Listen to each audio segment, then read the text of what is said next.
आंब्याची पानं आहेत आणि आम्ही लहानपणी या आंब्याच्या पानांपासून भरपूर गोष्टी बनवायचो।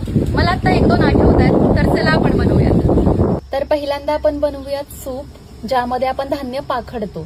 तर असं पान घ्यायचं आंब्याचं, त्याचा पुढचा आणि मागचा थोडा थोडा भाग कट करायचा, म्हणजे काढून टाकायचा।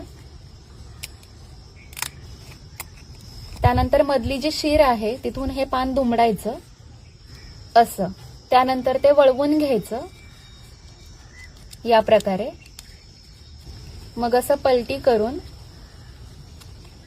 इथे त्याला असं दुमडायचं। हा जो वरचा भाग आहे तो असा थोडासा फोल्ड करून चिमटीमध्ये पकडायचा आणि इथे तुम्ही एखादा काटा वगैरे लावला की हे असं सूप तयार झालं। तर आता आपण पर्स बनवूयात। ही पर्स तर आम्ही इतकी बनवायचो लहानपणी। असं पान घ्यायचं आणि मधून त्याचे दोन भाग करायचे। आता हे जे अर्ध पान आहे त्याचा वरचा थोडासा भाग काढायचा। त्यानंतर ही जी शीर आहे ती अशी वळवून हातामध्ये अंगठ्याने धरून ठेवायची आणि मग हे जे दुसरं अर्ध पान आहे ते असं व्यवस्थित गुंडाळून घ्यायचं